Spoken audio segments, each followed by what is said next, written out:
Please like and subscribe my YouTube channel Nexus Akanksha. नमस्कार, मैं आकांक्षा सिंह। स्वागत है आपका हमारे YouTube चैनल में। आइए आज आपको बताते हैं टिटनेस क्या होता है। टिटनेस एक गंभीर बैक्टीरियल बीमारी है जो क्लोस्ट्रीडियम टेटानी नामक बैक्टीरिया के कारण होती है। यह बैक्टीरिया शरीर में किसी घाव के माध्यम से प्रवेश कर सकती है। इससे शरीर में एक तरह का जहर पैदा होता है जिससे शरीर की मांसपेशियां सिकुड़ने लगती हैं। आमतौर पर टिटनेस रोग पूरे शरीर में दर्द की शिकायत होती है।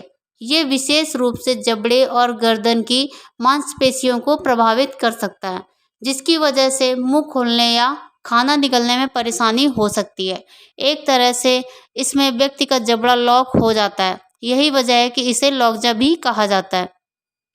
टिटनेस के मुख्य 4 प्रकार होते हैं।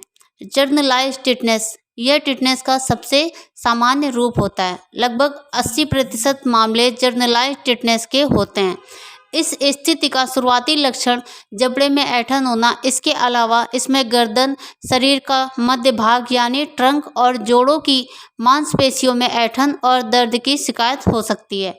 गंभीर मामलों में कन्वर्जन यानी मांसपेशियों में ऐंठन के साथ दौरे पड़ने की शिकायत व तंत्रिका तंत्र संबंधित परेशानी हो सकती है। लोकलाइज्ड टेटनेस के मामलों में कम देखे जाते हैं। इससे रोगी को जख्म वाले स्थान के आसपास की मांसपेशियों में ऐंठन महसूस होती है। हालांकि इसके लक्षण काफ़ी हल्के होते हैं, लेकिन देखरेख के अभाव में यह स्थिति गंभीर रूप ले सकती है। सेफॉलिक टिटनेस, यह टिटनेस मुख्य रूप से सिर या चेहरे पर लगी चोट के घावों से जुड़ा होता है। इसके लक्षण चोट लगने के 1 से 2 दिनों में दिखाई दे सकते हैं।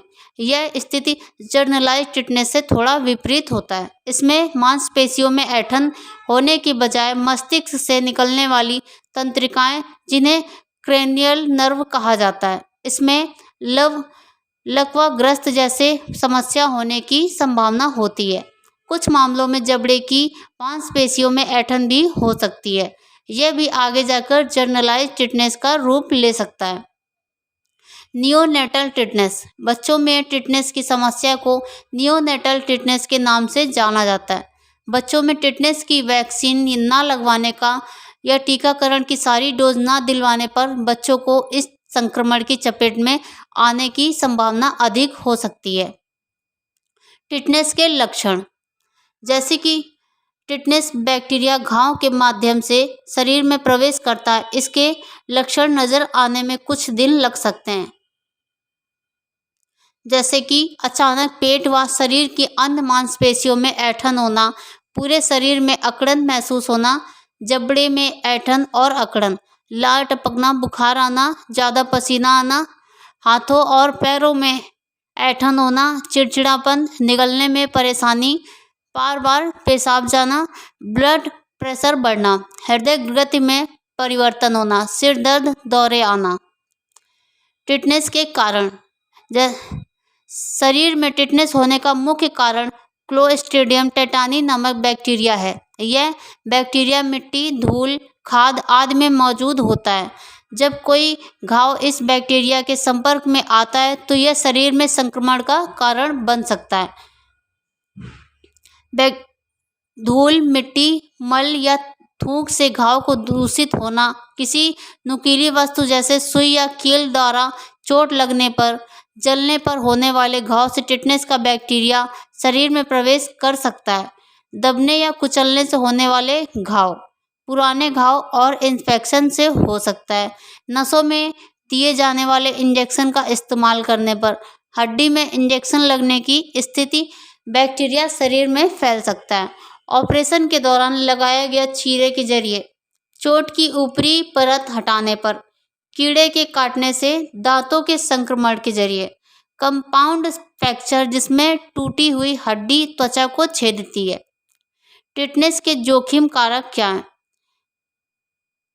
टिटनेस के जोखिम कारक, वोकल कार्ड पैरालाइसिस, इसकी वजह से बोलने और सांस लेने में दिक्कत हो सकती है। मांसपेशियों में खिंचाव की वजह से हड्डियां भी टूट सकती हैं।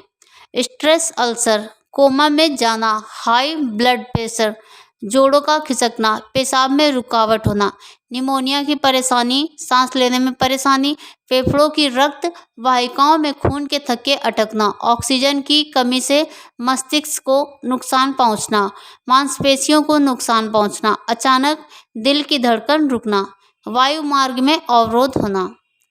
टिटनेस का उपचार। टिटनेस का पता लगाने के लिए कोई विशेष परीक्षण नहीं है। शारीरिक परीक्षण। डॉक्टर सबसे पहले शारीरिक परीक्षण कर सकते हैं। इसमें टिटनेस से जुड़े विभिन्न लक्षणों के बारे में पूछा जा सकता है। डॉक्टर मेडिकल हिस्ट्री व ली जा रही दवाओं के बारे में पूछ सकते हैं। लक्षणों के आधार पर डॉक्टर टिटनेस का पता लगा सकते हैं। Spatula test. टिटनेस की पुष्टि करने के लिए डॉक्टर स्पैटुला टेस्ट करने की सलाह दे सकते हैं। इस टेस्ट में पोस्टीरियर फेरेंजियल वॉल यानी गले के पिछले भाग में स्पैटुला डाला जाता है। इस दौरान जबड़े में किसी तरह का संकुचन होना संक्रमण का इशारा देता है। टिटनेस का इलाज। रोगी की सही देखभाल। टिटनेस को पीड़ित व्यक्ति को खान पान और साफ सफाई का ख्याल रखने की जरूरत होती है। इसके अलावा घावों की सही देखभाल करने की सलाह दी जाती है।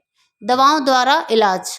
टिटनेस की समस्याओं की गंभीरता को समझते हुए doctor human tetanus immune globulin द्वारा इसका इलाज कर सकते हैं। एंटीबायोटिक दवाओं का उपयोग। टिटनेस की समस्या होने पर एंटीबायोटिक दवाओं का उपयोग किया जाता है। ये टिटनेस बैक्टीरिया से लड़ने में सहायक हो सकती हैं। पेन किलर दवाएं। टिटनेस संक्रमण के कारण मांसपेशियों में होने वाले दर्द और अकड़न को कम करने के लिए दर्द निवारक दवाओं का उपयोग किया जा सकता है। टीकाकरण। टिटनेस का इलाज के लिए चिकित्सक रोगी को टिटनेस की वैक्सीन दे सकते हैं। टिटनेस का टीका इम्यून सिस्टम को टॉक्सिन से लड़ने में मदद कर सकता है। टिटनेस से बचाव। टिटनेस से बचने का सबसे बेहतर उपाय टीकाकरण। सीडीसी के अनुसार समय पर नियमित रूप से टिटनेस वैक्सीन लेकर इस संक्रमण से बचा जा सकता है। इसके अलावा टिटनेस संक्रमण से बचाव के लिए सभी उम्र के लोगों को टिटनेस वैक्सीन व इसके बूस्टर को समय पर लेने चाहिए। टिटनेस के बचाव। बच्चों को डीटीएपी टीके के 3 शॉट 2, 4 और 6 महीने की उम्र में दिए जाते हैं। इसके बाद 12 महीने से 18 महीने तक की उम्र में चौथा शॉट लगाया जाता है। फिर 4 से 6 और 11 से 12 साल की उम्र के बीच में अगला शॉट दिया जाता है।